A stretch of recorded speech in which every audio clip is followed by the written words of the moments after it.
We are back, everybody. Welcome back to Movies You Miss Podcast. Thank you all for your awesome patience and concern about what's been going on here at Movies You Miss Podcast.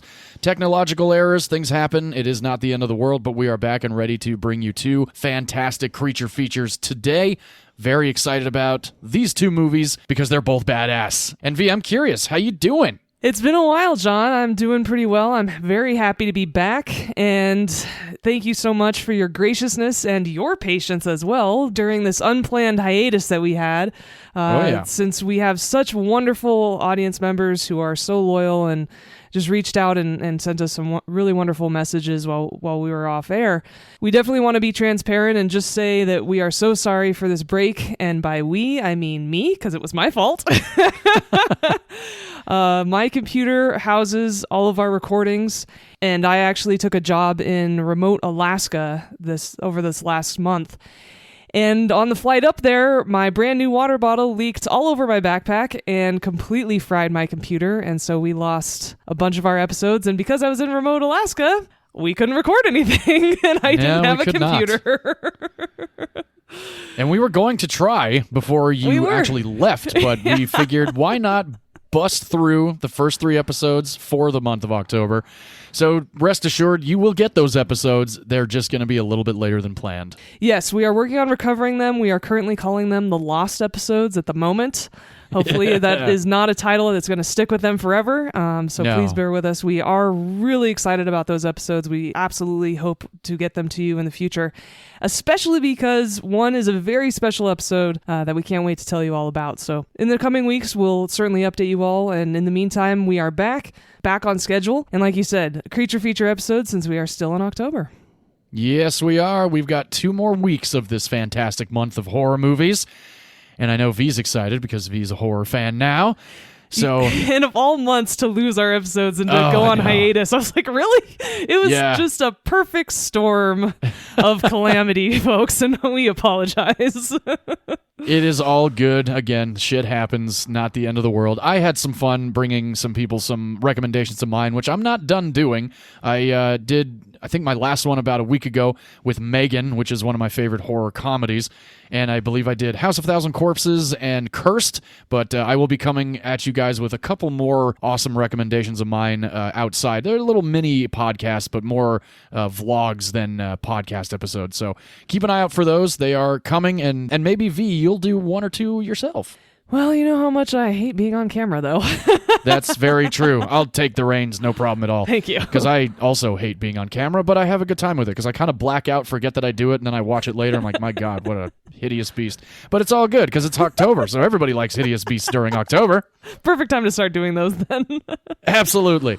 So without further ado, let's jump back into what we normally do here at Movies You Miss Podcast and discuss the films we saw in theaters or on streaming this past week. Or hey, this last 3 weeks since V has been up in remote Alaska. V, have you seen anything between when you left and now?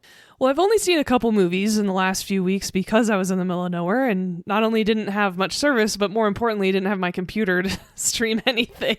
Oh, yeah, makes sense. But yeah, I couldn't really stream anything on my phone either. But since I've been back, I did stream 2 movies. I unfortunately streamed a movie called Brothers. It's on Amazon Prime. I was really excited about it because it has both Josh Brolin and Peter Dinklage in it. Yeah. It was okay. It's supposed to be a comedy. It just wasn't that funny.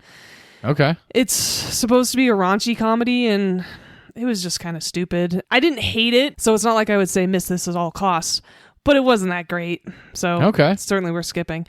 And then I also saw Wolves, the new Apple movie with both Brad Pitt and George Clooney, and that was pretty fun. It certainly relied heavily upon the fact that they're both great and have wonderful chemistry since they're really good friends in real life. Right. All the way back to Thelma and Louise when they both auditioned for the role and Brad Pitt beat out George Clooney for it. Oh, wow. I didn't even know that. Yeah. And that's cool. The movie's pretty fun and certainly better than Brothers. So those are the 2 I watched. Nothing horrific or overly horrible. Wolves is certainly better. So if you're choosing a movie to stream this week, if you have Apple TV, definitely pick Wolves. All right. I did put Brothers on my to-watch list on Amazon. I probably still will watch it because I like both of them. I definitely want you to watch it because you enjoy raunchy comedies a little bit more than I do, and so I'm curious to get your opinion on it. Definitely. And Wolves, I remember seeing the trailer in theaters for that one. Yeah. So I know Amy, my wife, actually wants to watch that one, so I'm sure we will watch that in the next couple of weeks. Good. Yeah. And John, in the time I was gone, I know you watched several movies, so I'm excited to hear your rundown. Yes, I watched a few. I went to the theaters as per usual. If you are following us on social media, you saw my reels for these movies. I will start with the Adam Driver, Aubrey Plaza, Shia LaBeouf, Giancarlo Esposito, Dustin Hoffman starring, directed by Francis Ford Coppola, also written by Francis Ford Coppola, the film Megalopolis. I did not hate it. I think there's a way too much hate going on for this movie, to be completely honest with you. It is a completely original idea, very fascinating story. It's far from magnificent, but it's still an enjoyable 2.5 hours. I recommend it if you like Francis Ford Coppola at all, or any of these actors. I thought Aubrey Plaza was absolutely fantastic, and Shia LaBeouf was pretty badass as well. Yeah, I think a lot of the hate also comes from the news that Francis Ford Coppola isn't the nicest guy when he's a director, and I think that definitely tainted the movie for a lot of people. Yeah, that probably is the situation there, but that happens a lot. Terry Gilliam's that way. So many other directors have been. Doesn't mean it's acceptable. No, I'm not saying that. I'm just saying, that there's a lot of people notorious for being very difficult on set that David are still Lynch. Yeah, very fantastic filmmakers. David O. Russell. Especially David O. Russell. Yeah. Definitely. But again, it was an entertaining movie. My wife wanted to go see it, and I would probably have seen it regardless, but my wife was not a big fan of it. I would check it out if you have any sort of interest. It's a fascinating film. Okay. A couple of days ago, after that, I went to see the new Alexander Aja-directed Halle Berry starring Never Let Go. Oh. Yes, I was very excited about this. Only saw one trailer, so I really didn't know anything about it other than what the trailer told me. And I got to tell you, I really had a great time with it. There's some creepy moments. It's not super in-your-face horror movie. Alexandre Aja is known for making some pretty twisted horror movies. High Tension is one of my favorite French horror films. He did the remake of The Hills Have Eyes. He also did the Piranha remake. He is a very, very versatile director, and I thought he did a great job with this. Halle Berry was fantastic, and the two kids that play her sons were really damn good. So definitely check out Never Let Go. I don't think it's in theaters anymore, but it is worth streaming. So a better Halle Berry movie this year than The Union. The Union? Yeah, the Mark Wahlberg movie that you turned off after 10 minutes. Oh, gosh. Wow. Yeah, see, that's how forgettable that one was. Yeah, I would say far, far better. Yes, definitely. Good. Well, I'm glad you had a good movie this year.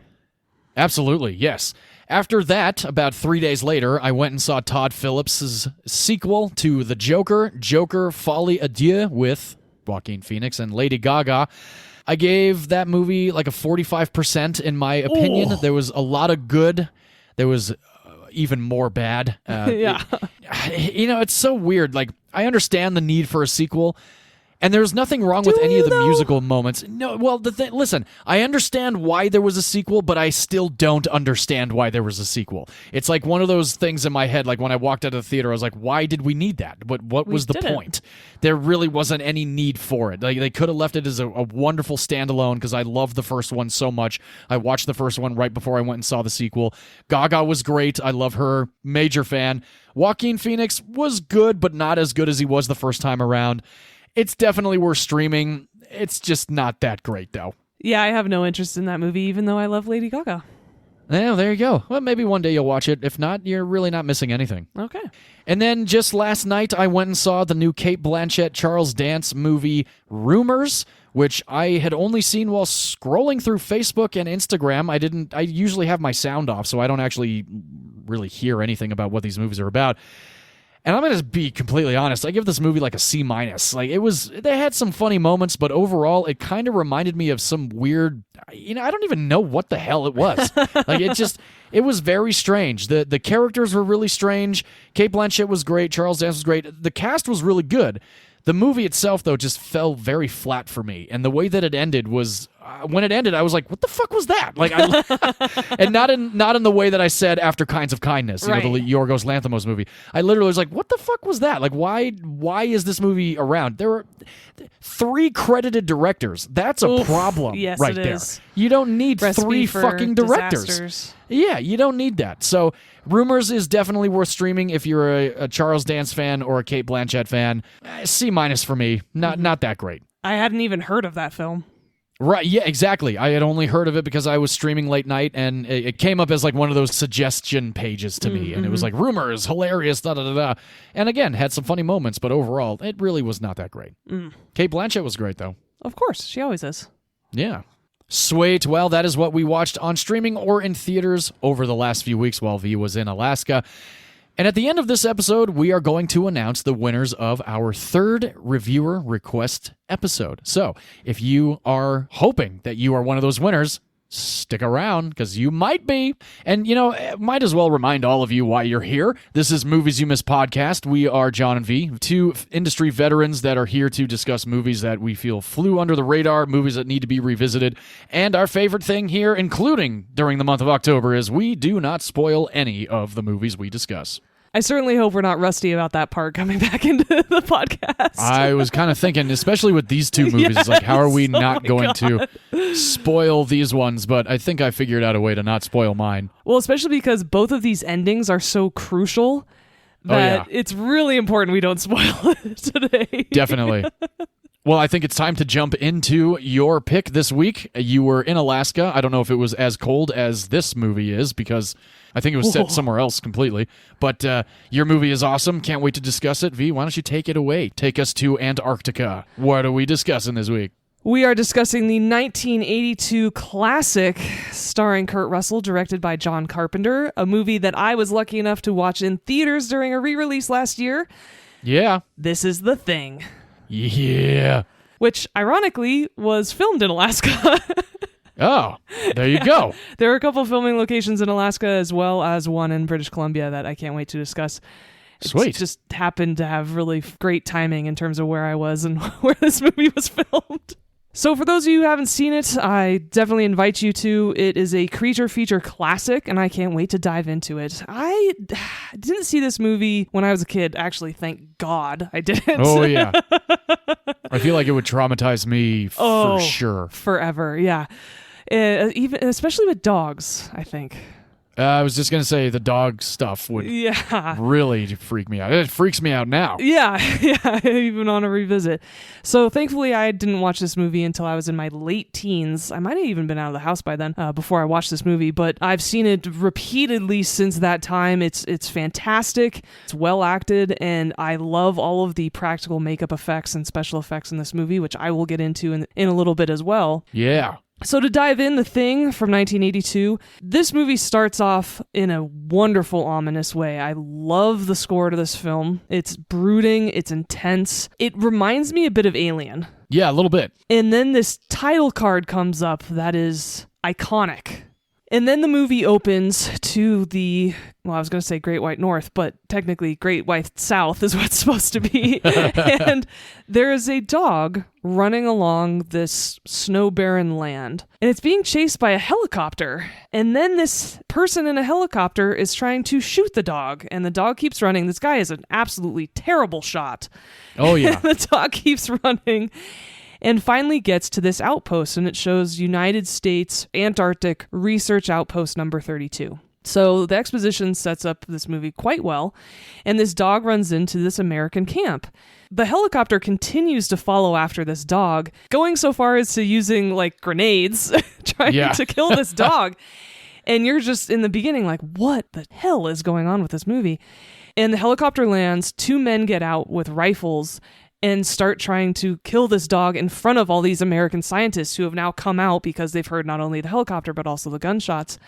Mm-hmm. And this person who's speaking another language with the gun is freaking out and yelling at the Americans, and they can't understand what's happening, but there's the dog in the middle of them. And finally, this man with the rifle raises the gun, tries to shoot the dog, misses again, because, like I said, he is a terrible shot. Awful. Awful shot. And accidentally hits an American in the leg, actually. And some chaos ensues, and what happens is the dog survives, and these two men from the helicopter not only get killed by the Americans, because they have guns too, but also in the chaos, one of the grenades gets dropped, and so one of the guys blows up, and so does this helicopter. Yeah. It's a mess. It's a total mess. Yeah. And you're just sitting back going, what the shit?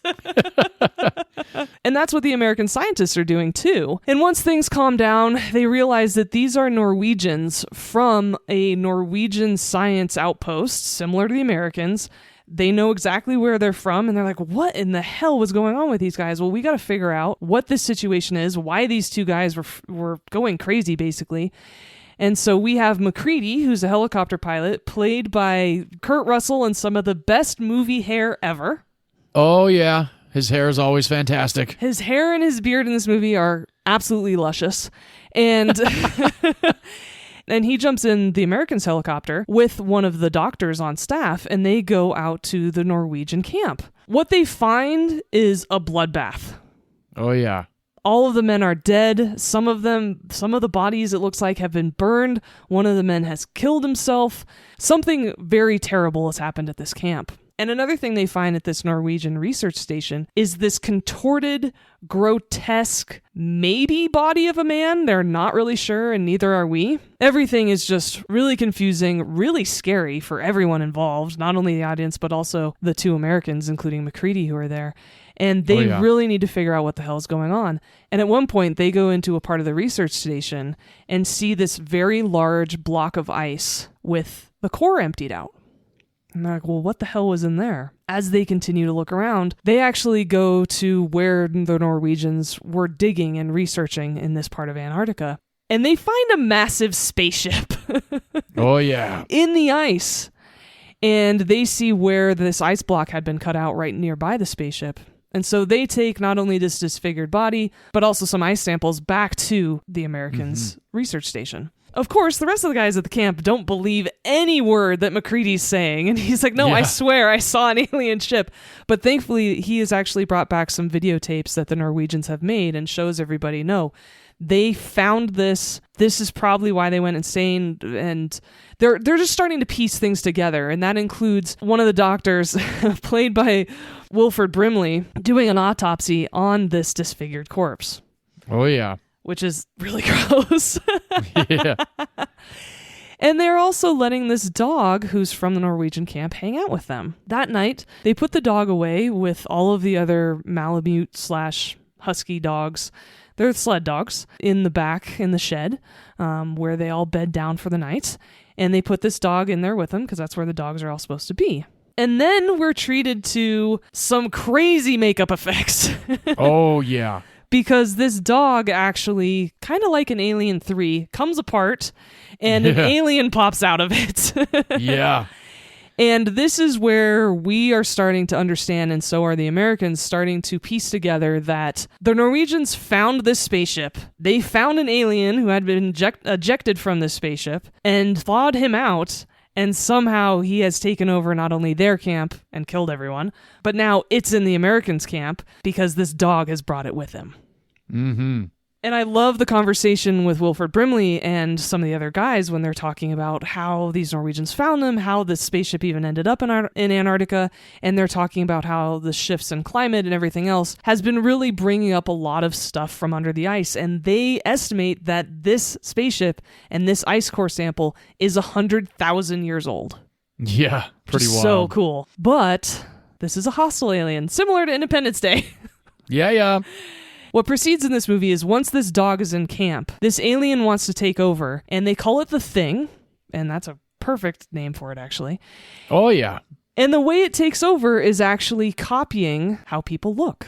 And because this alien models itself to look like other things, including people, everyone is now suspicious of each other. And these men who have been stuck at the bottom of the world are now pointing fingers and guns and flamethrowers at each other. Oh, yeah. Trying to figure out who's real, who's not, who's the thing. And in the chaos, the scientists realize that if this thing gets out onto the rest of the Earth, we as a population will be completely infected within 27,000 hours, which is 3 years. In 3 years, this thing could take over the population of planet Earth. And so Wow. those are the stakes in this movie. And these guys are now stuck with the responsibility and the fear that someone on their crew is infected. Yes. And so that is where I'll stop talking about the plot of the thing, because I don't want to give too much away, especially because the ending of this movie is iconic. People are still discussing it 42 years later. I would love to hear from our audience members who have seen this movie what they think of the ending and what their theories are. That's one of the reasons why I love this movie. Another reason is the special effects in this movie are insane and so good and all practical. Especially that part where the head drops off the body and it starts crawling away. Yeah. Oh, so gross. The chest opens up and chomps the guy's arms off. Yeah, that is such a great scene. Awesome. Oh, I love that part. And I want a McCready movie. I think Kurt Russell did such a fantastic job in this role. I like that we're just thrown in with these guys and they all have different backstories that you learn along the way. And you're so curious to learn more. And I just love this movie from beginning to end. And I hope you do too. I think you've seen it before, right? I have seen it before. This is actually my third time watching The Thing. Oh, nice. Okay. Yeah, I saw it years ago. It might have been on AMC or on HBO or something like that, but I was like, oh, I've never seen this movie. You know, I know it is a remake from something, I think, in the 30s. Mm-hmm. And so I gave it a shot, and I really liked it. 2 years ago, actually, 5 days from this release date, I went and saw The Thing at the drive-in in town. Oh, so that was nice. my second time. Yeah, it was pretty sweet. And now I bought the 4K over the summer and opened it to watch it for this episode. So I actually had it still in the plastic before I watched it. And the 4K transfer is incredible. The soundtrack and the special effects, absolutely incredible. I absolutely loved all of that stuff. And the cast is great. I can't wait for you to discuss who's in this movie, because we are big fans of not only Kurt Russell, but another actor that's in this movie. Yes. And I'm a big fan of the movie. It's definitely an every October watch for me, except last year I didn't do that. I hadn't owned it yet. But it's a great movie. Carpenter did an awesome job with it. And I never did see the remake with Mary Elizabeth Winstead that came out, I think, about 4 or 5 years ago, maybe a little bit longer than that. It's technically a prequel that focuses on what happens at the Norwegian camp and leads into The Thing. Interesting. I didn't know that. Well, now I might have to check that out, because I do like Mary Elizabeth Winstead. But yeah, I'm glad that you picked it for this episode. I think it pairs fantastically with my pick for the week. Yes. And I'm sure majority of horror fans out there, I mean, there's actually a tie-in with my movie and your movie this week, which is kind of cool. Okay. Okay. Well, yeah, you didn't, maybe you did see it when we talked about it. Oh, you mean in the very beginning? Yes. Of my pick. Oh, yeah. I Okay, freaked cool. out when I was watching your movie. Me too, I know. I hadn't seen mine in a while, and I was like, wait a minute. Yeah, same. But it's a great movie. I don't think anybody that's ever seen it didn't like it. It's just such a awesome, badass sci-fi thriller, and so much fun. Well, I can tell you when it came out, all the critics didn't like it. Oh, really? Oh, yeah, I'll get into it in a little bit. It was bad. It was very bad. Wow, that's surprising. Yeah, it's just pretty depressing, actually, but there's a happy ending to the story. But yeah, I'll get into it in a little bit for sure. All right. Good. I'm so glad you like it. I'm glad that you were given a reason and forced to open your 4K so you could watch it. And yes, like you said, the cast is awesome. Kurt Russell, as many of you know, is one of my all-time favorite actors. We've actually picked a couple of his movies, more so recently, kind of on accident. Because he's in my all-time favorite Western, Tombstone, which was my pick for episode 9 of our show. Yes. But he was also in a very small part in Vanilla Sky, which was your pick for 127. Right. Which I had totally forgotten he was in that movie. So the following week, when I picked Overboard for our rom-com episode, I had totally forgotten that we would have multiple weeks of Kurt Russell, which is never a bad thing. So no, not at all. He's great, and it took him a year to grow out his beard and hairstyle for this movie. Wow. And we have talked about his hair previously on the show. And there are several articles about the history of Kurt Russell's wondrous hair. I highly recommend, if you ever have some free time, to do a little Google rabbit hole search on that, because they're pretty fun articles. I might have to do that. I'm curious. I mean, his hair has pretty much been that way forever. Granted, Tombstone, I think he might have even just had it brushed back or something. He had that really incredible mustache going for him at that point, oh, yes. right? So there's Definitely. always something going for him with his facial hair or his hair in general. And now he's in the Christmas Chronicles, and all of that is his hair too. Oh my gosh. Yeah. Wow. Yeah. Those actually are pretty decent movies. Yeah. They're Yeah. Netflix, and I hate to say it, but they're actually pretty entertaining. Oh, no. If we continue with Christmas movies, since I'm running out of Christmas movies that I like, I would totally pick The Christmas Chronicles as one of them. Hey, why not? Yeah. And Wilford Brimley, as I said, was the doctor. He played Blair. He was so good in this film.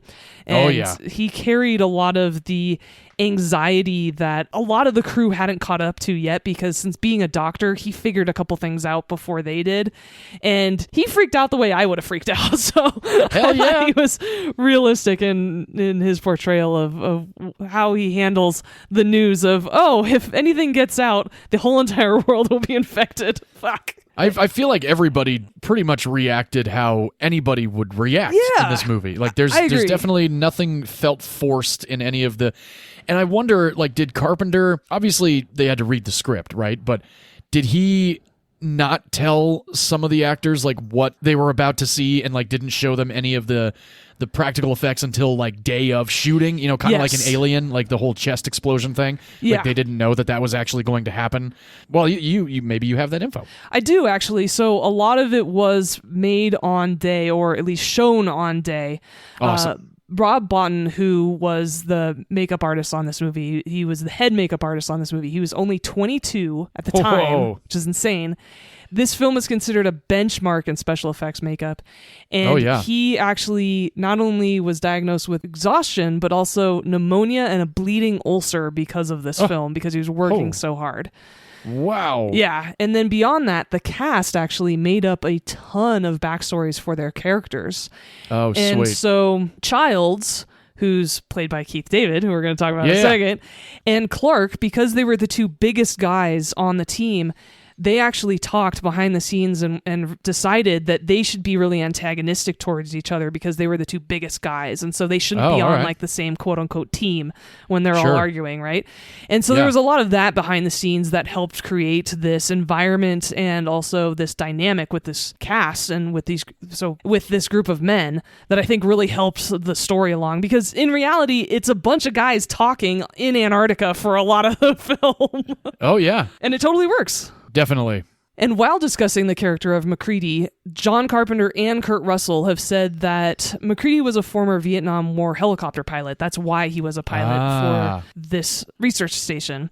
And he was involved in some sort of tragedy or some sort of war crime, and so he felt disgraced by his service, and that's why he suffers from alcoholism, because he has PTSD and severe insomnia. And so that's why MacReady was awake for most of the film. He heard the dogs before anybody else. He isn't as fazed by the violence and how grotesque a lot of this is versus a lot of the other guys. And that's why he has such a level head and he's so cool about everything. And a lot of the guys really look to him for guidance. It's because he's been through shit, right? And that was just the backstory for MacReady, and it didn't even make it in the movie, but that's how in-depth everyone went to make this movie really fully fleshed out, and I really appreciate that. That's badass. Yeah. And like I said, Wilford Brimley plays Blair, the doctor. He's in The Natural. He's most famous for diabetes. But the film he is most famous for is Cocoon. And he was also in this TV movie. I'm so sad it's a TV movie because I'd love to pick it for the show. It's a Tom Selleck Western called Crossfire Trail that I really like. Virginia Madsen's in it. But this is a TV movie. I can't really pick it, but it was really good. I highly recommend it if anybody ever wants to watch another Western. It's fantastic. Crossfire Trail. All right. Donald Moffat plays Gary. He's the guy with the gun in the beginning of the movie who actually shoots a Norwegian. Oh, yeah. And he's the one who's like, "Can you get me off this couch?" So I don't know if you recognize him, but he is the president in my pick of Clear and Present Danger. Oh, no, I actually did not recognize him for that. Yeah, and so I'd seen Clear and Present Danger before I'd ever seen this movie, so I was able to make that connection when I was in my teens. I've always liked him as an actor, and he did a really good job in this film, too. And then Charles Hallahan, he's the one who plays Norris. He's the one whose stomach opens up and eats the guy. So awesome. I don't know if you recognize him, but he plays the boss in Dante's Peak. I did recognize him, yes. I figured he was Paul in Dante's Peak. He is Paul in Dante's Peak. Yes. I remember I was sitting here this time Yeah, I was like, oh yeah, that's totally Paul from Dante's Peak Yep. who gets swept away on the bridge. Yep, he does. Has a horrible they death here too. oh hell yeah! But I think in Dante's Peak they throw the Wilhelm scream in as he falls into the water, if I'm not mistaken. I think you might be right. Yeah. Oh, now I gotta rewatch it. Shit. I gotta check. And then Keith David plays Childs. He has 393 credits to his name as of today, at least. He's been in a bunch of our picks because we love him so much. Requiem for a Dream from episode 16. Yes. He's the voice of the god Apollo in Hercules. Yeah. My pick for episode 56. He is the voice of the cat in Coraline, which is about to be re-released in theaters. Yes. Your pick from episode 65. And then also the voice of Dr. Vasilier. Yeah, from The Princess and the Shadow Frog. Man. Oh, Hell yeah. God, his song is so good. It is so good. And he's also plays the most even-keeled I've ever seen him play a character in Armageddon, your pick for 120. Yes. So awesome. Yeah. The podcast that I listened to, I think I've sent you a couple of Tuned In with Jim Cummings. He actually just did an episode of, and it's very interesting. Nice. Yeah, listening to him and his background and his mindset on getting cast and roles for on-screen and for animated stuff. So I would give that one a shot if anybody is a Keith David fan and also a Jim Cummings fan, the voice of Winnie the Pooh. Definitely. Oh, that's good to know. Yeah. He's also in another John Carpenter movie, They Live. Oh, cool. I've heard that one's awesome. I haven't seen that one. I really need to see it. I always think the lead actor is Jeff Daniels when I see pictures. He's got that blonde hair. Yeah. Yep.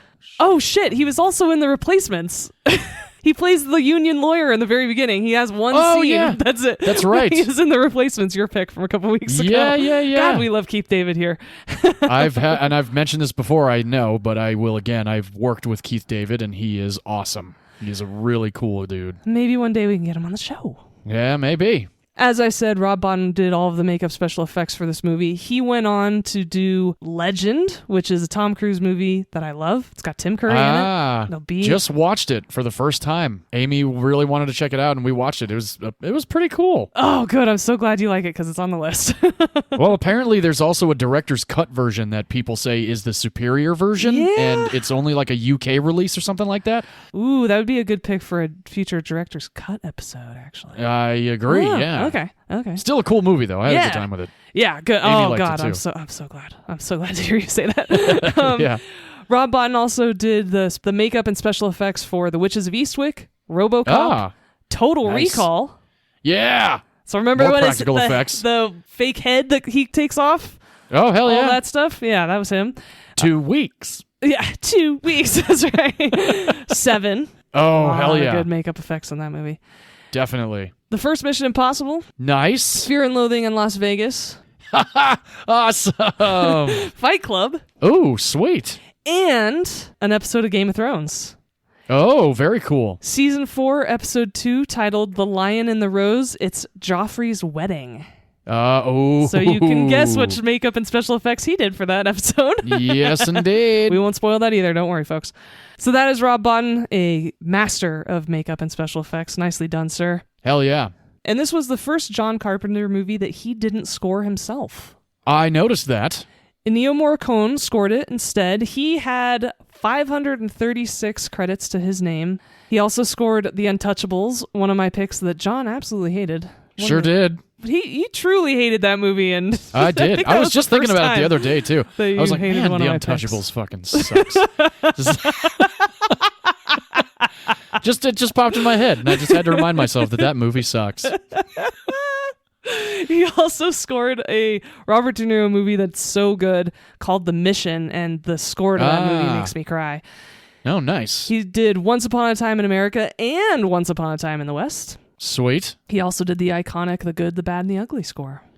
Yeah. He also did the score for Hateful Eight, which I believe he won an Oscar for. He did, because which is so crazy because... Isn't it Ennio Morricone? I'm sure Okay. you're right. So I apologize for all of our No. Italian listeners that I am totally screwing up we his don't name. need to use No, any no, of this. we but can. Oh, okay. All right. I'm totally screwing up his name. I only know that because Jack Black says it in Holiday. He goes, "This That's is how from I can Ennio remember. Morricone," and I'm like, "Oh, it's Morricone." But I didn't want to be like, "It's Morricone," you know? No, I appreciate you saying that.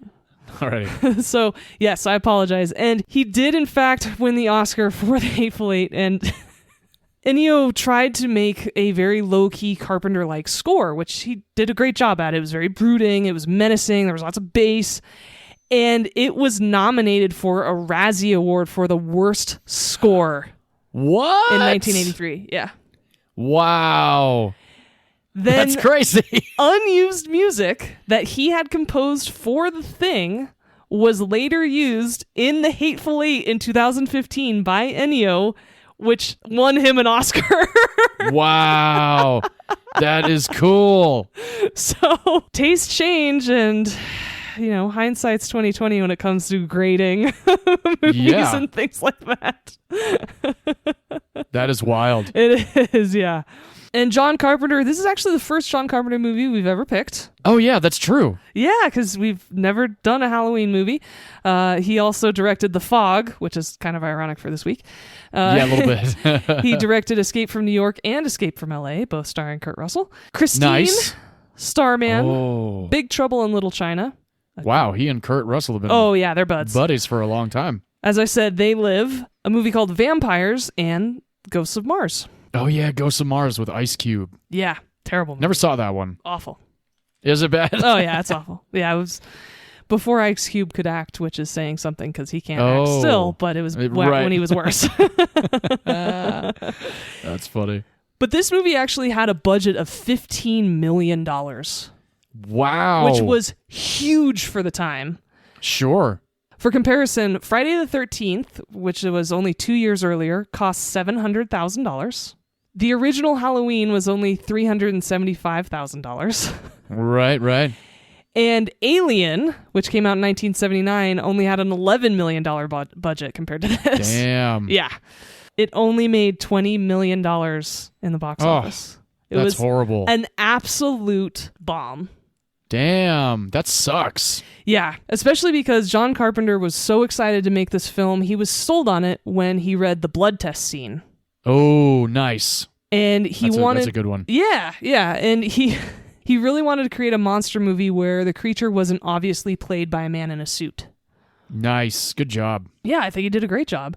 And the title card attempts to replicate the original film, which was directed by a couple men, including Howard Hawks. Howard Hawks did Bringing Up Baby, Rio Bravo, His Girl Friday, Gentlemen Prefer Blondes. The original film is titled The Thing from Another World. That's right. Yes. It is based on a novella, a short story called Who Goes There, that was written in 1938 by John Campbell, who is one of the fathers of sci-fi. Very cool. Yeah. And to create this really awesome effect of the title card, there was an animation cell with The Thing written on it, and it was placed behind a smoke-filled fish tank. And the whole thing was covered with a plastic garbage bag, and then the bag was set on fire. Oh, And nice. that's how the title is burning onto the screen. That is awesome. Yeah, it's really fantastic practical effects. Even if you're not interested in horror or this movie, just watch the first 4 minutes of it because that title card is really dope. It is badass. Yeah. And the dog in the film was named Jed. Aw.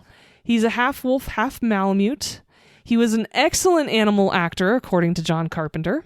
Never looking at the camera, the dolly, or the crew members. Wow. He is not the dog that's in the beginning chase scene. They actually used a different dog and painted it to look like Jed. But Jed did all the interior shots and all the close-ups with all of the humans. And the beginning shot of him walking down the hallway and searching for a human was only done in 4 takes. Nice. Yeah, he's a very Nice talented job, guy. Yeah. Good job, Jed. And although I said some of this movie was filmed in Alaska, it's also British Columbia too. A giant portion of this film was done in Los Angeles. Really? On interior sets on Universal sound stages. Oh, wow. They were refrigerated down to 40 degrees Ooh. while it was well over 100 outside. Oh, damn. And the scene where Kurt Russell is looking at that huge ice block that's been actually cut out of the ground. Oh, yeah. That was outside in LA, and it was 98 degrees, and he was in all of that Arctic gear. He said it was absolutely excruciating. Oh, damn. Yeah. But, like I said, some of it was filmed in British Columbia and in Alaska. In 2003, a couple of hardcore fans actually ventured out to the filming location in Stewart, British Columbia. Oh. It's known as the snowfall capital of North America, and after 21 years, they found the remains of the outpost and the Norwegian helicopter. And What? one of the guys kept the rotor blade from the chopper, and wow. it now rests in his collection. But the craziest thing is that Stewart, British Columbia is only 75 miles west of where I was in Alaska working this last month. Oh, cool. It's so random because Yeah, that is. they are both in the middle of nowhere. Damn, that would be really cool to go out to a filming location like that, like out in the desert somewhere where they Yeah. like did Star Wars and see what was left behind. Oh, yeah, people do that all the time. I see there's a couple of Facebook pages called Filming Locations Then and Now, Oh, yeah. which are really good. They are really cool. There's a lot of Star Wars pictures there. And yeah, the film shot for 40 days on a soundstage and 17 days on location. Wow. Damn, 57 days total. That's pretty cool, especially with the practical effects and everything. That's really impressive. I think because of cooling down the sound stages and all of the practical effects, that's the reason the movie was so expensive. Oh, yeah, for sure. Because the executives actually tried to have a couple of different options versus cooling down the sound stages. They tried to film in like meat lockers. Oh, yeah. And it was way too small for them to be able to film there because Sure. they tried to have any other option but cooling down sound stages because it was so damn expensive. Damn. Yeah. But there were a couple reasons why this film bombed as bad as it did. First I'm of all, curious. it opened the same day as Blade Runner. Both were panned by critics. Yeah. Both were box office failures. Both opened 2 weeks after E.T. Oh, wow. So the summer of 1982, people were looking for friendly aliens, not super evil ones. I guess I get it. So because critics hated it and because of when it opened, there was a really bad combination of how not only Blade Runner, but also The Thing just completely failed to garner any audience reaction or attendance. And it's unfortunate because John Carpenter says he takes all of his failed movies really hard.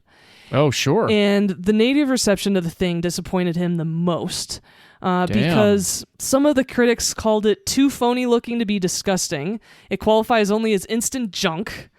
Roger Ebert said he was disappointed by the superficial characterizations and the implausible behavior, which I take issue with both of those statements because they're both bullshit. Totally disagree. Gene Siskel actually really liked this movie, which was odd for them. Siskel was the one I usually agreed with more. I never liked Ebert at all, ever. Wow, I usually agreed with Roger Ebert. I thought Gene Siskel was way too uptight.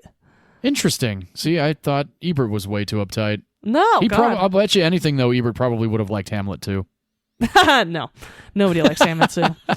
But John Carpenter was the most upset when Christian Nyby, who was the main director for the original movie, The Thing from Another World, that had come out in 1951. Yeah. He denounced this version completely. He said, Aww. if you want blood, go to the slaughterhouse. All in all, it's a terrific commercial for J&B Scotch. What? Because they do drink that a lot in this movie. They do, yes. And I've never actually had J&B Scotch. One of these days I'd like to try it. Yeah, you should. I think it's a blend, I believe. You should try it in October the next time you watch this movie. I should. So, in response, Universal canceled a multi-picture deal that they had had with Carpenter. Oh. He has said that his career would have been significantly different if this film had been successful. Oh, for sure. So wow. Thankfully, John Carpenter is still alive because this movie has reached cult success and cult status. People talk about how incredible this film is, how good it is. It's been, as you guys have heard, John and I have seen it at different years in theaters because they re-release it so often.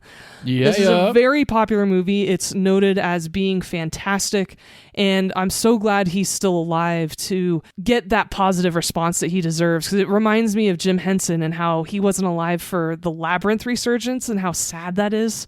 So it's really nice when an artist can be still alive when they get positive reception on something that they've made. Definitely. And it's so popular now Oh, yeah. that in season 1 of The X-Files, there's an episode called Ice. It's a fantastic episode. It's a direct homage to this film. Nice. It has become tradition in British Antarctic research stations to watch The Thing as part of their midwinter feast and celebration held every June 21st. That is awesome. Which Hell is yeah. perfect because this movie was released June 25th of 1982. Sweet. And I'm so glad that it's had a resurgence because John Carpenter has stated that of all of his films, this is his personal favorite. Oh, wow. And it's now so popular, it is ranked 149 on IMDb's top 250 list. Damn. Yes. Hell yeah. So that is The Thing. You can watch it if you have either a Peacock or Amazon subscription. Please give it a watch. It's creepy, gory creature feature. It's not... Well, it is kind of scary too, actually. Yeah, it's got some freaky moments. It really does. It's quite ominous, and just the implications of it are actually kind of terrifying. But no matter what, it's a great film. Even if you don't like horror movies, you might want to give it a shot. It's got hot Kurt Russell in it, great actors, great performances, beautiful score to accompany it, and I'm so glad that you like this film. As am I. It's a great pick for this week. One thing I did want to add about Keith David when I was listening to that podcast that he did with Jim Cummings, that this was his actual first on-camera role. It was, yes. That is a piece of trivia that I actually didn't end up sharing, but it is his first on-camera role, and he was so grateful for the opportunity because Ernie Hudson was the other person who was considered for the role. Whoa. Yeah. Interesting. For those of you who don't recognize the name, Ernie Hudson is one of the Ghostbusters. Yeah. And he's 78 right now and still killing it. Oh, yeah, for sure. That's so cool. Yeah. Awesome stuff. Yeah, so that is The Thing, my pick for our Creature Feature episode this week. So glad to get back into it and discuss movies again. And like I said, stoked that you love this movie. Oh, yeah. Good choice for this episode, V. Thank you. And now I think it's time to jump into your pick this week. All right, let's do it. This film comes to us from the year 2007. That's a familiar year for me here at Movies You Miss Podcast. A lot of my favorite movies have apparently come out in 2007. I chose a film written, actually, the novella was written by Stephen King, so we are jumping back into Stephen King again, as we did with the first episode of this month, which, V, your pick was a Stephen King-based movie. Which our audience doesn't know about yet, but hopefully they will soon. That's very true. You guys don't know yet. This movie was written and directed by the director Frank Darabont. If you don't know him by name, he is the director of everybody's most favorite jailbreak movie, The Shawshank Redemption. I, for one, don't think that movie is as great as everybody thinks it is, but that's okay. That's just my opinion, and it is valid. He also did The Green Mile and has been involved in The Walking Dead since its inception from the comic book. He's also in a great Entourage episode. Really, really talented guy. He and Stephen King actually did work together in 1983 on a movie that Frank Darabont was directing based off a Stephen King novella as well. And at that point, Darabont had started expressing his interest in adapting The Mist. So as you can see, Stephen King and Frank Darabont have been around for a good chunk of time. Again, The Shawshank Redemption and Green Mile were both in the 90s. And fast forward to 2007 when The Mist came out. Now, The Mist, for those of you that may not have seen the movie or have even heard of it, this movie is centered on a small town in Maine, typical, because it's a Stephen King story. Yes. And we meet David, who is played by Tom Jane. He is an artist. He paints movie posters. And the camera pans over to his studio, and what's on the wall, V? A poster for what movie? The Thing! Yeah, The Thing. And there's also a poster for one of my past picks, Pan's Labyrinth, which is really cool. So like I said, this movie opens up with a little shot of his studio as he's painting a Clint Eastwood portrait of some kind. I'm not sure what movie that's for. I think it's probably one of Clint Eastwood's westerns. Yeah, I actually think it might be The Good, Bad, and the Ugly. Fucking fantastic. Yeah, all it's right. his iconic silhouette with the poncho. And Yeah. So I think you're right. I think it is Good, Bad, and the Ugly. Yeah. Or not Dirty Harry. Dirty Harry's the gun, right? Dirty Harry is when he's a cop in San Francisco, which I'm going to introduce you to at some point. All right, cool. So we learn early on that David is an artist for movie posters for the studios. And he and his wife and his son actually, have to go take shelter because a very intense storm is on the way. So the next morning, they get out of the house to inspect the damage of what has just taken place. And there's a lot of damage. Their boathouse is completely destroyed by a tree that is actually belonging to his neighbor, who is played by Andre Braugher, who is awesome in this movie. Everybody is great in this movie. There's not really one weak link, in my opinion. Andre plays Brent. They have a little bit of animosity towards each other. You can tell pretty early on. Also, David mentions to his wife that he's just going to go over there and politely ask instead of, be a little bit of a dick about it. But right before David goes over to talk to Brent, his wife notices that there's a mist coming in through the mountains. A rather large mist, if you will. I don't think I've ever seen mist quite like that before. It's fog. That's the one issue I have with this movie. Keep going. Yes, there is the fog and then there is the mist. Two completely different movies. And I'll agree with you. It's definitely thicker than Mist would be. But hey, it's a Stephen King story. Whatever. After this little conversation between Brent and David, David says that he's going to be going into town to get some supplies so that he can patch up some of the holes that are now in the house from this tree that's just crashed into his house. And Brent asks him if he could give him a ride into town. So David and his son and Brent all pile in the truck, and they head into town. And on their way into town, they notice that there are military vehicles passing them heading in the opposite direction. And once they get into town, they go to the supermarket, which is called Food Market, which is just pretty simple, straightforward. The whole place is full. And, it's kind of like how the pandemic was. Everybody's buying toilet paper and paper towels and getting their canned food and all that kind of good stuff. We meet Ollie, who's played by Toby Jones in this movie. We meet Jim, played by William Sadler. I know, he was great. And a whole handful of other characters, including one of our favorites that we've discussed now twice in 2 picks of mine from Space Cowboys and Mystic River. We meet Mrs. Carmody, who's played by Marcia Gay Harden. Oh, God. She is a fucking piece of work in this movie. That is a good descriptor. She is the Dolores Umbridge of the movie. Oh, absolutely. She is very religious. She thinks that all of what's, this big storm that just took place is the wrath of God because God is a vengeful God and here to, take the sinners away. So while they're in the supermarket, as I said, we meet Marcia Gay Harden's character, and we meet a whole bunch of townsfolk. Oh, it's called the Food House. Excuse me. That's what the supermarket's called. Food House. Perfect name for a supermarket. Gotta love those nondescript names they come up with that aren't corporations that we know of. And this is an actual location, too. A lot of the shooting in this movie was done in practical locations. Oh, yeah, it seemed like it for sure. Mm-hmm. There's a good amount of stage work as well. They did build the interior of the supermarket and the pharmacy that they go to later. Yeah, they built it on sound stages, mostly so that they could control the mist, because, if you continually shoot outside, the mist will dissipate. But yeah, they still did a great job with it. As someone who worked in weather effects in film and TV, I can confirm that. There you go. So while they are getting ready to check out, David Brent and his son, a gentleman named Dan comes running in from outside screaming about there's something in the mist, there's something in the mist. Close all the doors, lock all the windows. And of course, the food house has nothing but glass windows. Yeah. So already we're getting a little bit of that foreshadowing ominousness of, oh, well, this probably will not hold up or keep whatever's in the mist at bay. Yeah, when I first watched this movie, I was like, man, this is a great place if you have to stay somewhere because it's got food, water, bathrooms, you're good to go. And then I was like, well, it's plate glass windows on the whole entire front of the store, though. Exactly. So it's got more good than bad, but also the bad kind of outweighs the good because glass is very easily breakable, which we find out later on in this movie. So after they have locked themselves in, the mist has now completely taken over the town, or this little pocket of the world. At one point, one of the characters does say, this could only be happening here. What's going on with the rest of the world? They're essentially quarantining themselves in here until the mist fades away, which we hope would happen fairly soon, because that's kind of what happens in the morning, right? Morning mist, it's gone by, 10 o'clock in the morning in certain parts of the world? Mm-hmm. Kind of actually where I live, especially in the wintertime. I drive through pretty thick fog, and mist. And ever since I've watched this movie and I drive through mist, I'm like, oh shit, here we go. Is this really, is this going to be going down like I think it is?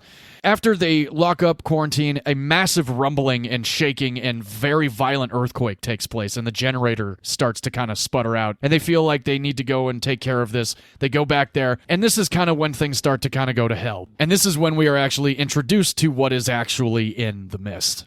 There's a party of 5 of them now that are witness to what is actually in the mist, and unfortunately one of them is drug out by what is in the mist, and now these 4 are trying to convince everybody in the store about what they just saw, about everything that literally just went down. There's blood, there's remnants of what was in the mist because David ends up cutting a piece off of this creature, and he and the rest of the team, Ollie and Jim and Myron, are all trying to figure out who they can tell, and also they don't want to freak too many people out about this, but it's definitely apparent that they cannot stay in the food house. But unfortunately, they have to stay in the food house because the mist is completely engulfed them, and they know now what's in the mist. Although, as an audience member, we know about this particular creature that's in the mist. But as things start to progress and others are trying to comprehend exactly what happened to one of the other characters in this movie, other things start popping their heads out of the mist. And good Lord, they are really fucking creepy, disgusting things. I love how we know as much as the characters know. Oh, yeah, absolutely. I really like the way that Darabont pieced this movie together. He keeps everybody guessing. It's like, what is going on? Because, there are certain horror movies, and I actually have not read the novella, but certain horror movies and thrillers and stuff like that, kind of similar to The Thing. Like, we're learning as we go with what's actually happening to the town or to the guys in Antarctica and now these people at the food house. Some people, though, are not so convinced, and they decide that they are actually going to try and get to their car and drive out and try and get to their families. There's a young lady that keeps saying that she left her kids at home and she's got to get home. And a lot of, David and a couple other people are telling her that she really should not go outside. They just witnessed something very traumatic and very brutal, and they don't want anybody else to be a victim to what potentially could happen. And for the rest of the movie, we are treated to pretty much everybody in the store, similar to the audience, not knowing what's going to happen next. A lot of people start turning on each other. The horror of humanity, right? Like, somebody thinks they have the right idea. People don't agree with them. We also have Marcia Gay Harden's character who starts to recruit people into her little chapel inside the store. Cult. Thank you. Very cult status. And people are really starting to lose their minds, including those that have sided with David. And, then, of course, Marcia Gay Harden's character has like a whole plethora of people that are now believing that she is correct and that this is actually an act of God and God is here to take sinners away. And like things just start getting really fucking crazy in this store. There's also older folks in the store that need medicine, and there's a pharmacy across the way. And then they figure maybe they can get over to the pharmacy, and they do. And what they find in the pharmacy is absolutely horrific. Oh, God. And I love that scene though when the guy in the spider web starts to come back, starts to regain consciousness. Super fucking creepy, and that's a lot of really good practical effects done in this movie too. A lot of the effects though are CGI, which totally fine, but some of the practical effects, especially for those spiders, is insane. Oh yeah. Those spiders are absolutely the things of nightmares. It's completely terrifying. And I like spiders. Oh, I love spiders too, but I don't like those spiders. And I don't like those weird mosquito spiders. Like they have like 9-10 legs and they're crazy wings. That I will never forget the first time I watched this movie. It was actually in 2009 on Halloween. My buddies and I went to Blockbuster and we rented The Exorcist, The Mist, and Orphan. Nice. And we ended up we watched Orphan first, then The Mist, and then The Exorcist. And The Mist and The Exorcist were the two terrifying movies because Orphan's not necessarily scary. It's just a crazy thriller with an awesome ending. And like I said, for the rest of the movie, we as an audience are starting to lose our minds because this is starting to become a very claustrophobic movie, and all of these creatures at one point or another start to make their way into the store. And that is also really fucking scary because what are these things? Where are they coming from? It's just a true fantastic creature feature horror film. And I, again, will never forget the first time I watched it. The moment when the first bug lands on the window scared the hell out of my buddies and I. Oh my gosh. And it's still really freaky. I don't jump scare anymore watching this movie, but I definitely cringe because of the imagery that is created for a lot of these creatures. So, V, I know you've seen the movie before. Once, yeah. Oh, you've seen it once before. Oh, that's right. Yes, you texted me. You said I hadn't seen it in a couple of years. So I'm curious how your revisit of Frank Darabont's The Mist was. Fill us in. I'm so glad you picked this movie so I could revisit it because it certainly isn't usually on my list. And I think I love this movie. It's so intense. It's so ambitious, What Frank did in this movie, oh my gosh, we're going to get to it, I'm sure, but I cannot wait to talk to you about the ending of this movie. Oh, yeah. And the reason why I didn't see it when it first came out is, first of all, back in 2007, I wasn't interested in those kind of horror movies to begin with. But more importantly, it wasn't very popular. At least I don't remember it being very popular or people saying good things about this movie. Right. And it wasn't until, I would say 2015 or 16 that I watched it because I was really getting into Marcia Gay Harden movies, and that was, of course, one of her great ones that everybody talks about this role. Oh, yeah. That's what really pushed me to finally watch it, and when I did, I was like, holy shit, okay. Yeah. And I don't, it's one of those movies that I forget about that I can recommend in conversation, and I wish I did more often because I think more people need to see it. It's a great creature feature. It's funny because I always think of Thomas Jane and Aaron Eckhart in the same vein. Oh, absolutely. Right? 100%. Even back in the day, I used to get them mixed up all the time. But I would say it's like from the nose down. Like it's pretty much the same facial structure and bone, stocky white guy density. Yeah, definitely. One was the Punisher, one was Harvey Dent. Exactly. Yes. So yes, there's that too. But I love that this movie is the perspective of normal people. Yeah. Versus the heroes or what, think like Armageddon or Independence Day or, I Am Legend. It's focusing on the heroes of the story or the heroes of the world, right? And or the science of what possibly is going down. There's just so many questions in this movie that, again, like as an audience, we're all learning at the same time as they are. Right, because not being the scientists or the saviors or the army colonels or whatever, they are fortuitous enough to know everything that's going on and have all that insider information, whereas normal citizens who we're following, they have no idea. They're not given any updates. They're just trying to survive, and I love that perspective, and I think it's a pretty fresh perspective as well. Oh, yeah. The actors are great. Toby Jones, I love in this movie. Marcia Gay Harden, oh my God, I could talk about her for a whole episode in this film. Absolutely. Jesus Christ. Pun intended, I guess.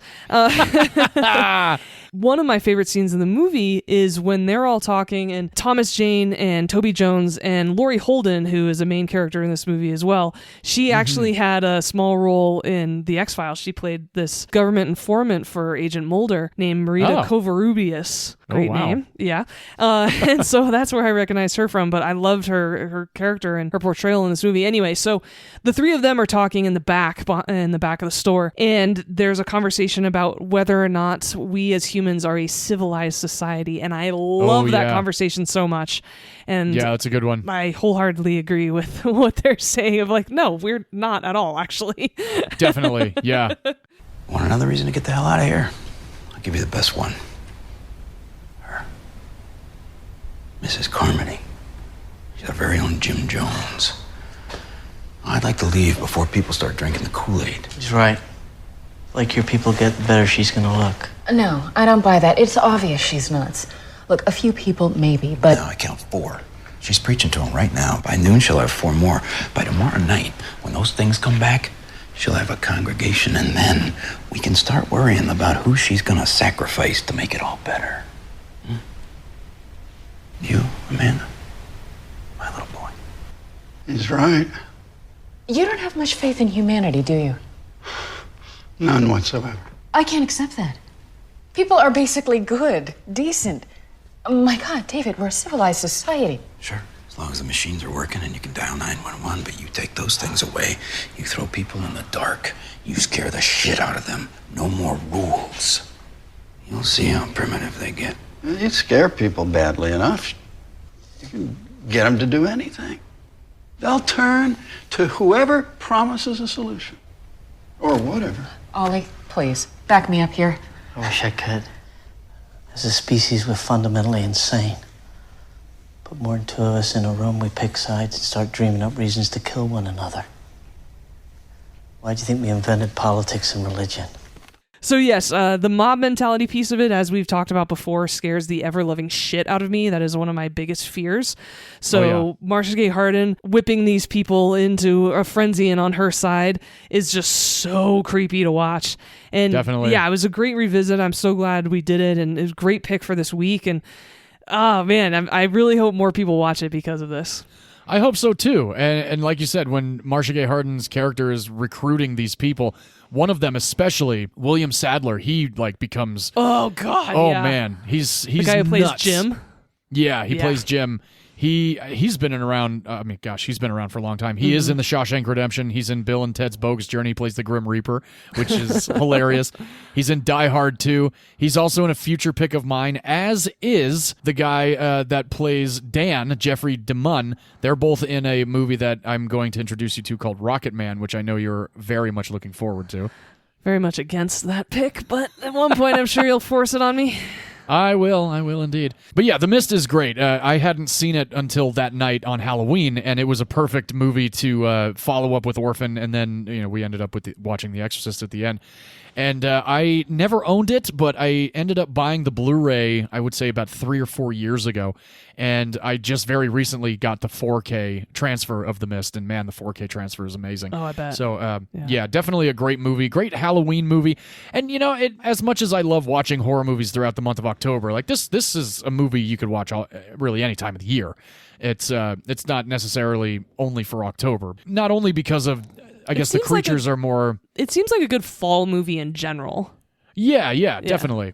I mean, the leaves are definitely changing in the beginning of this movie, and then people start changing. So I guess everybody kind of goes through a season or two while in the midst of this movie. Well, I'm glad you enjoyed it for your second time around. I don't know how often you'd watch it, but again, like I said, I own it now and watched it several times over the last couple of years. It's like you said, it's an all-around great movie. Darabont did a great job with the script. Stephen King has praised this movie. He's praised The Shawshank Redemption and Green Mile as well, but he has gone on record to say that this movie actually scared the hell out of him. And during a screening, Stephen King jumped, and Frank Darabont completely just fell in love with the movie even more because it scared the writer of the original story so bad. If you can scare Stephen King, you have peaked in life. Like that is, I know. That's something you're going to talk about at every cocktail party moving forward. Oh, absolutely. There's a conversation between Stephen King and Frank Darabont on the special features of the 4K release of The Mist, and they go back to discussing how in 1983, when they started working together, that Frank Darabont had been wanting to make The Mist since then, and started writing the script about 5 years later. So this movie was in pre-pro for almost 22 years, and it just kind of blows my mind because Darabont actually was going to make this movie in the 90s, but he ended up going with The Shawshank Redemption instead. So we could have had The Mist a lot sooner in life, but I'm really glad that he waited the amount of time that he did, because I'm sure the special effects would have been great in the 90s, probably a little bit more practical than they are in 2007, but I think it came out at the right time. I do too, because the 90s was the slasher movies era. It was the wrong time for that genre. Yeah, exactly. Creature features were not very big in the 90s. I mean, Jurassic Park, I guess, is technically a creature feature. No. But not really. Kind of. They're creatures. Yeah, but it's not, that's not the way I ever would classify that movie, though. All right, I got you. But I hear you. No, but man, think of Longlegs and a couple other movies that have come out in the last, I would say, 2 years. I think that would be the perfect time for The Mist, because 2007, the early 2000s wasn't a big time for creature features either. The 2000s, no, that's true. Early 2000s was comic books. Right. Horror movies weren't even really on the radar that much at all in the early 2000s, other than maybe the Saw series. Yeah, Saw, the first one came out in 2004. Which is gore porn. It's not creature features. Exactly. Gore porn. Now, Frank Darabont did something with this movie that Stephen King has ultimately praised, as well as every audience member that has seen this movie. He had shopped it around to a couple of studios, Frank Darabont, and everybody loved the script except for the final page of the script. So he was, being told that he needed to change the final page. He ended up going to Dimension, which was run by the Weinsteins at the time, and told them that he would make it with Dimension and the Weinsteins if they promised to let him leave the ending that he had in the screenplay. And they agreed. And so glad that was the case, because if you've seen this movie, you know. This would have been just a throwaway creature feature film from 2007 without this ending. Absolutely. Oh gosh, the night my buddies and I watched this, I'll never forget. Just wow. It's one of those movies where you're silent so afterwards, right? And you're just like, oh yeah, oh my you're like, God. You got to be kidding me! And you got to be kidding me! And one of the reasons why I love this film as much as I do is because I respect the hell out of Frank for doing what he did. It was definitely. so audacious and so rare and unheard of. You're just like, holy shit. Hats off to you, man. Yeah. So yes, a huge chunk of the reason why I love this movie as much as I do is because of the ending. Yeah, absolutely. I think that's pretty much everybody's MO with The Mist. Yeah. Absolutely. And again, leading up to the ending is great too, but then we get that. And Frank Darabont was offered $30 million by several different studios before he brought it to Dimension. Wow. And that $30 million had a stipulation in the contract of change the fucking ending. And he was like, well, no, fuck off. I'm going to go do this where I can do this. And Dimension didn't give it a massive budget. The budget was $18 million. Well, it is actually a one-shot location bottle episode of a movie, kind of. Pretty much, yeah. I mean, I was watching it but I was when I was watching it this time, especially after being in the entertainment industry, and even the first time I watched it, I'm like, my God, this must have been a dream for everybody, because you literally just make it safe and walk away every night. Yeah, like you don't have to load any trucks, you don't have to drive anywhere. You're literally in one spot. And like I said, a lot of the interior was done on sound stages for the grocery store and the pharmacy that they later make their way to. But there was also a lot of true location shooting. And on the documentary, there are several moments in that documentary where they did actually put up a whole bunch of barriers in front of the food house and just pump a whole bunch of fog, fake mist, into, that location. So everybody on set's like wearing masks and, all this kind of stuff, because that shit. And one thing I said to my wife was like, a whole lot of smoke bumps for those background people. I'm sure they were very happy. Yeah. So every day they got like an extra $30-$40 because they're breathing in this, this smoke. That was the one thing that always irritated me about being on set with smoke, was like, oh, the background gets a bump, but I don't get a fucking bump. Like I'm in production and I'm sitting here breathing. I'm sitting next to the fucking machine and I'm not getting any kind of bump. But anyway, the shooting schedule was also only 37 days. Whoa. Yeah, 37 days. Again, make it safe, walk away. That makes sense, actually, because a lot of computer-driven effects, it's just people. They all have the same exact costume. They're in the same place. Exactly, yeah. You can actually get through the script pretty quickly, I think. Oh, yeah. He, during the documentary that I was watching, the first AD and Frank Darabont were discussing how far they'd gone. And in 15 days, they had already shot 50 pages. Jesus Christ. Okay. Yeah, they were doing 6-day weeks and one location. It's just so badass. I love the simplicity of it. And Frank Darabont is apparently one of the faster directors out there. He shoots movies really, really fast. Nice. But he also has an extremely good time doing it. I loved watching him direct in the documentary. I loved all the interviews of him based on, like the designs of the creatures. It took about 3 to 4 weeks for the special effects artist and the visual effects people. It took them about 4 weeks to come up with a lot of the designs. And there's one creature in this movie that we see later on that walks over their car at one point. That was exactly what Stephen King had envisioned when he wrote the novella. So like they brought that thing to life. Nice. And it's super fucking creepy. You don't don't see why, it for but very long, but it's really wild looking. It is, yeah. It also kind of reminded me of a creature that shows up in Return of the King for some reason. Oh, really? Yeah. Interesting. I don't recall that moment in Return of the King. Maybe because of the big tusks. Oh, okay. Maybe. Yeah. Now I'm recalling. Gotcha. Yeah. This film was shot in Louisiana and in Texas, so it actually was not shot in Maine, even though all of Stephen King's stories are pretty much set in Maine, which is hilarious, but that's where he grew up, so why not? Write what you know, at least location-wise anyway. Yeah, and nobody else does it. I mean, everybody places their books in, New York or L.A., change it up. Exactly. Yeah, it's pretty sweet. And apparently a lot of the creatures that he had written about in this movie and had brought to life were from Stephen King's nightmares. So he had a lot of say in what some of these creatures look like, too.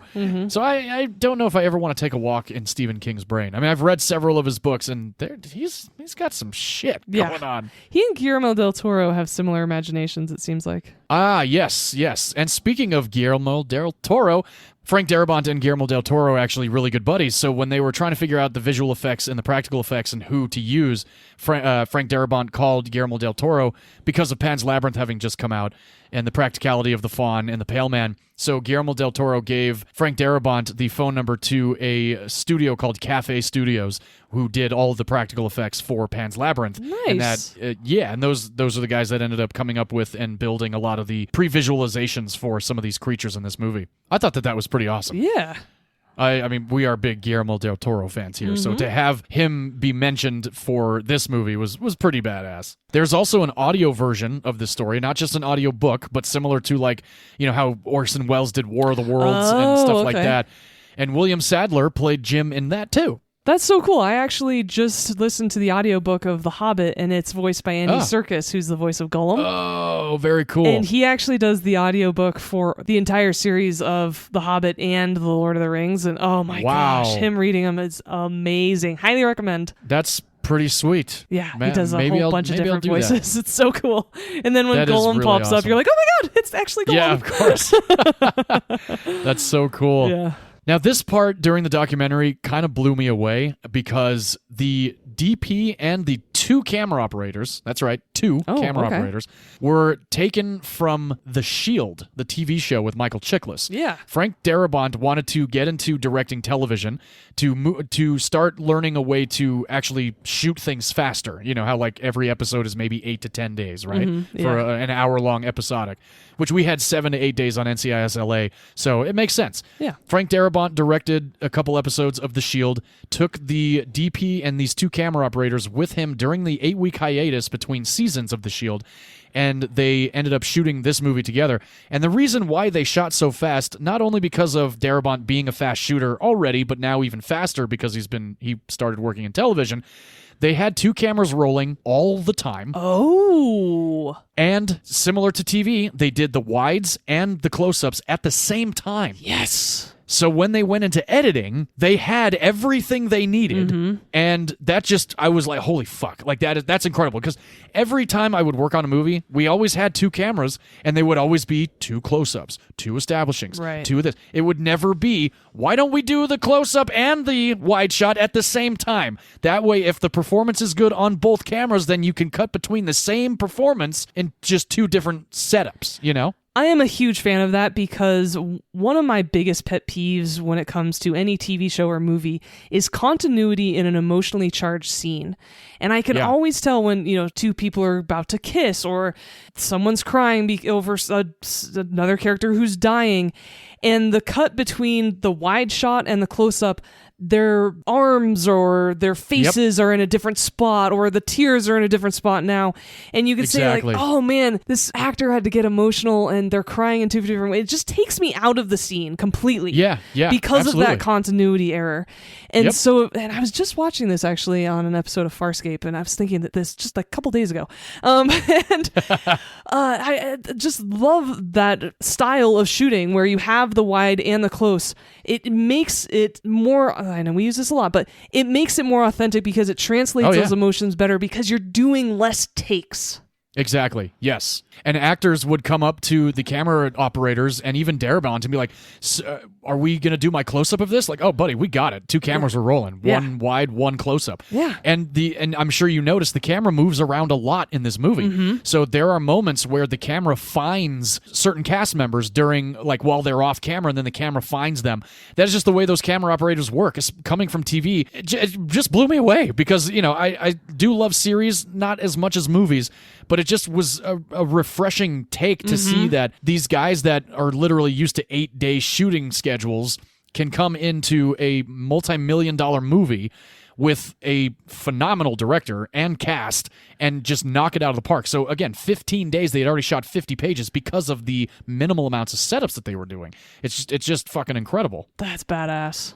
Frank Darabont prepped this movie in 8 weeks. Now, granted, there was like a month of previs and all that kind of stuff, but for a lot of the other stuff, 8 weeks, and he's gone on to say like he's never prepped a movie that fast. It usually takes him between 5 to 8 months to get a movie prepped. Jesus, and with all the visualizations and trying to bring all of these creatures to life, that's really impressive. But again, he'd been working on this movie for 20 years. It wasn't 8 weeks of pre-production. Exactly, right? No, for sure.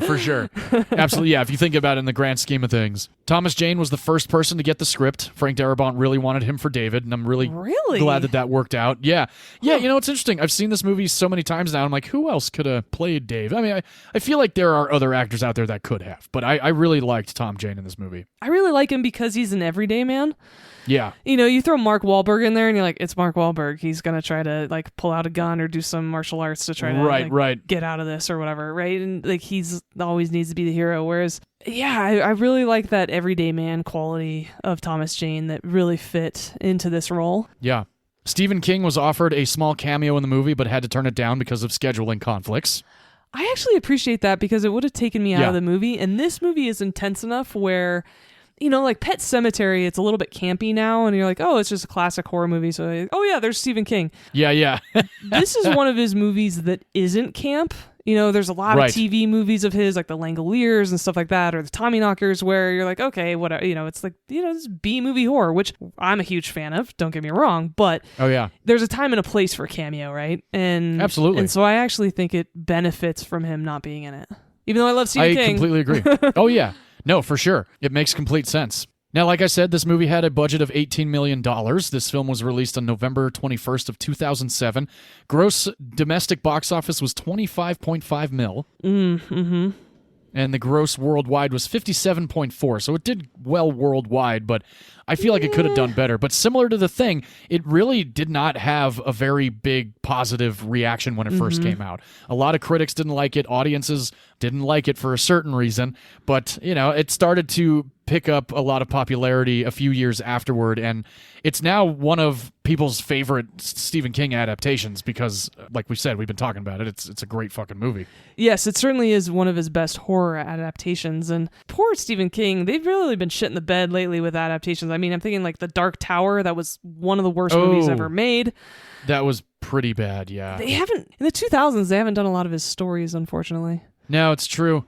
I think the last ones that I really liked, it's remake, of course, but the It chapter, It and those It are good. 2, I thought were fantastic. And the series of 11/22/63 was really good. Oh, I don't know what that is. Oh, it's not a horror story. It's actually a book about, I own the book, I just haven't read it yet. But I believe, and forgive me if I'm misremembering this, but I believe it's a story where JFK isn't assassinated. And it goes from there. Oh, interesting. Yeah. Oh, wow. Similar to The Man in the High Castle by Philip K. Dick, where the Nazis win the war, right? And it's this alternative reality of that. So I think it's in a similar vein. Interesting. Yeah, I think James Franco was in it. Oh, cool. Yeah. Well, that, everybody, is The Mist. I hope if you have not seen this movie, you definitely check it out. It is streaming on Hulu and AMC. You can also rent it on all the streamers like Apple TV. Or I, again, watched my physical copy of it on 4K. Fantastic restoration of the 4K. It looks fantastic, especially when they're close up on Marcia Gay Harden. You can really see her veins popping out of her forehead. She's crazy good in this movie. She really is. I would have nominated her for a supporting actress role. I don't know who was nominated that year. I could be way off, and maybe she was like 10th best of the year or whatever. I mean, it could have been a stacked nominee category that year, but man, she's chilling. She very much is. And I know I do run through the highest grossing films of 2007, but I'm not going to do that today. I will just let you know that The Mist did come in at the top 100 at number 95 of the year for 2007. Oh, at least it was top 100. Yeah, top 100. Great movie. I'm glad that you enjoyed your revisitation of it, V, and I'm curious, V, would you watch The Thing with your grandmother? I would. She introduced me to Tremors. This is right up her alley. Oh, wonderful. Hell yeah. And Invasion of the Body Snatchers with Donald Sutherland from 1973. Totally in the same vein. So, yes, my dad's mother would have enjoyed this film with me, I think. Awesome. My sister Shannon would like this film. I think my sister Suzanne would too. My dad, I think, is a fan. If not, he should be. But I think we've seen it together once. And yeah, highly recommend it for people who, as everybody knows, I love creature features. So yeah, anyone willing to give it a chance, please do. Absolutely. And John, would you watch The Mist with your grandma? Oh, absolutely. My grandmother would have loved it. Oh, yeah. I should have. I never did. Yeah, she definitely would have liked it. All right, everybody, that is our episode for 132. Thank you for, again, your patience. Hopefully this was a great return for you. Do keep an eye out because we will be dropping the first 3 episodes as soon as we can. But before we do that, we would love to let you know what we're doing to wrap out the month of October. I am excited for both of these movies because, V, you have not seen my pick. But why don't you tell everybody your pick for episode 133? I picked a classic, one of my all-time favorites. I am actually surprised it took me 2 years to pick this movie.